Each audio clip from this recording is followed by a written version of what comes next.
For more than 2 centuries, Lynchburg has been a destination for people looking for a great place to live, work, and raise a family. A city whose history, culture, and citizens combine to create a quality of life that's difficult to find anywhere else. It's that quality that has convinced people from a wide variety of cultural, religious, and racial backgrounds to call the Hill City home. But the same things that make Lynchburg such a diverse city can also lead to friction as we address issues like housing, employment, and public safety. Disputes in these areas too often break down along lines of black versus white, old versus young, rich versus poor, pitting one group of citizens against another. Racism and poor race relations stand in the way of making Lynchburg a better place for everyone to live. But bringing about change will require having an open and honest dialogue where everyone has an equal chance for their voice to be heard. That has led to the creation of the Lynchburg Community Dialogue on Race and Racism.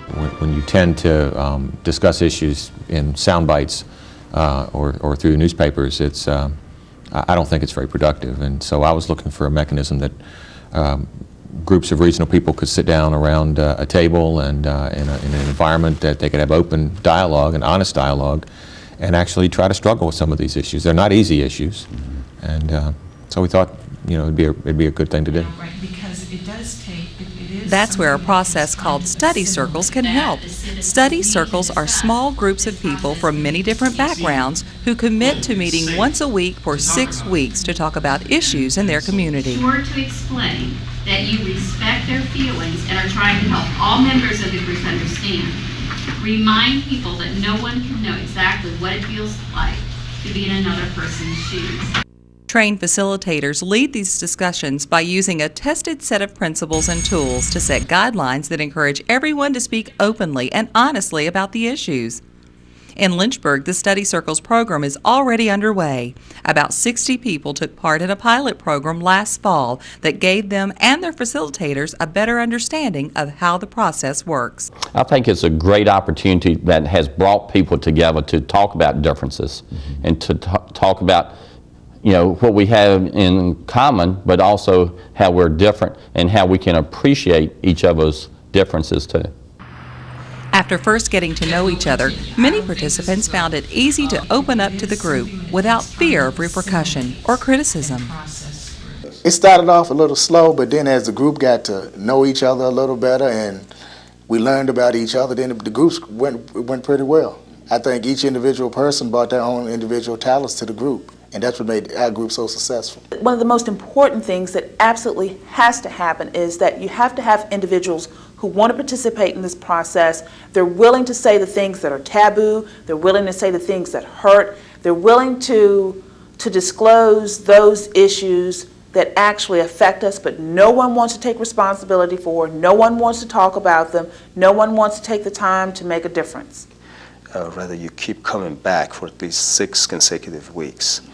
And during that process, you invariably establish a relationship with everyone else. And once that relationship is established and people get to know each other, and a certain degree of trust is created, and also people realize that everybody would like to see resolution to a problem. And I think if nothing comes out of this, a lot of people are going to have their awareness raised. We're bringing people together who under normal circumstances wouldn't spend this amount of time together talking about this issue, talking about their life experience. And from what I've heard from the pilots, that in itself has been a very deep experience for many people. The pilot circle showed us that if we're going to break down the barriers that prevent us from having an honest discussion on race, we need to be ready to listen to people with a wide variety of backgrounds, experiences, and opinions. Once that foundation of trust and respect is established, solutions can be reached, and the pilot groups came up with close to 150 ideas about how we can improve race relations in our city. This idea has been born, and we think the second step to keeping it alive is to develop a forum. And within that forum, lots of ideas can be expressed and developed. The best of those ideas were Action Forum, where everyone could ask questions and then vote on the solutions they felt were most important and had the best chance for success. One thing that everyone agrees on is that the process shouldn't end here and that more people need to be involved. Because I'm one of those people that doesn't think everything should be left up to everybody else. There's that idea that somebody else ought to be doing this in that community. And as I said earlier, I consider you and me and lots of the others as the somebody else's. So, and I honestly do believe individuals can make a difference. It sort of emanates into the city that a group of our own residents in the city are trying to do something about a particular problem.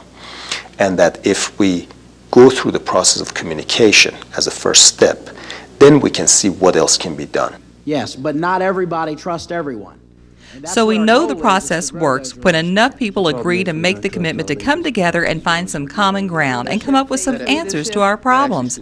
But the work isn't finished. In order for Lynchburg to benefit from the study circles process, hundreds more people need to get involved. People who are willing to be a part of the solution and want others to be a part as well.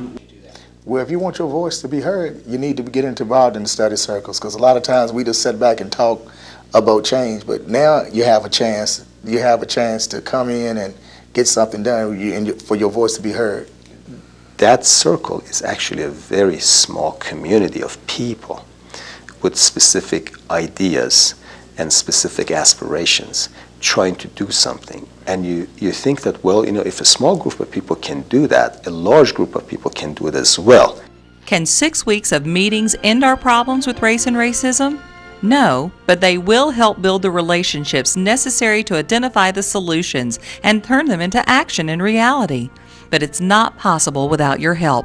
Sign up, recruit a friend or a neighbor, encourage them to take part in a process that can be very rewarding for both you and your community. I doubt that there's anybody that's been involved in the pilot study circles that wouldn't come out saying it's personally rewarding. You feel like you know you're making a difference, and not to sound like such a goody-goody, but I think that's where it's going to happen in the community. This falls in the category of one of the best experiences of my life. I do not regret it. I'm committed, and it does require sacrifice. It requires time, it requires personal effort, you know, it requires me sharing my spirit, it requires the person to be able to share some real honest, candid things. But I love Lynchburg, and I think that if there's anything I can do to improve Lynchburg, I'm in.